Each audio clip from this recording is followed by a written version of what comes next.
अस्सलाम वालेकुम dear students. Lecture number 4 में हम डिस्कस करते हैं नाइट्रोजन के ऑक्साइड्स जो है ना वो सोर्सेज एयर पॉल्यूशन के कौन कौन से हैं। तो वो लास्ट टाइम हम लोगों ने जो है ना पिछले वीडियो में देखा कि सोर्सेज जो है ना ये जितनी भी गैसेस हैं लाइक आपने लास्ट टाइम नाइट्रोजन ऑक्साइड, इसी तरह nitrous oxide, ozone, radon, asbestos, silicon dioxide, arsenic, allergens, sulfur dioxide, carbon monoxides and particulate matters. All these are the different sources for getting air pollution. Nitrogen oxide के source आपको बताया गया कहाँ से निकल रही होती है, फर्टिलाइज़र से, डिफॉरेस्टेशन से, बायोमास बर्निंग से। और इसका जो है ना वो अल्टीमेटली इफ़ेक्ट क्या होता है कि ग्रीन हाउस इफ़ेक्ट काज करती हैं। इसी तरह ओजोन गैस की एमिशन, ये इन सब ऑटोमोबाइल से, ओजोन जनरेटर से, एयरक्राफ्ट से केमिकल रिएक्शन पॉल्यूटेंट्स के आपस में हो जाते हैं, हाइड्रोकार्बन्स और नाइट्रोजन ऑक्साइड्स के, जिससे ओजोन गैस बन जाती है।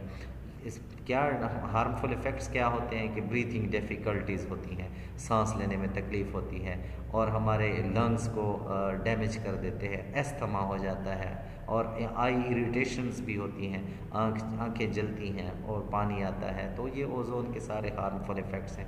इसी तरह रेडान एक एलिमेंट है, नेचुरल प्रोसेसेस के ज़रिए से ये पहाड़ खोदने से निकलता है, लंग कैंसर का बायस बनता है। एस्बेस्टास माइनिंग एक्टिविटीज़ से आता है और इससे भी जो है ना ये एस्बेस्टास से एस्थेमेटिक डिजीज़ होती हैं, जिस मीज़ोथेलियोमा इसको कहते हैं। Silicon dioxide cutting of stones से जो है ना ये निकलती है, गैस है किस्म की, cutting, crushing and silicones grinding cement industries से पाउडर हालत में जो है ना ये निकलती है। और सिलिकोसिस एक बीमारी है, उससे ये होता है।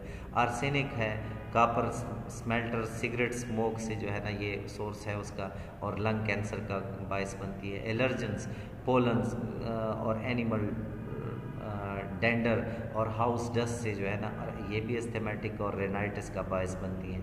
सल्फर डाइऑक्साइड बर्निंग फ्यूल से, मोटर व्हीकल से।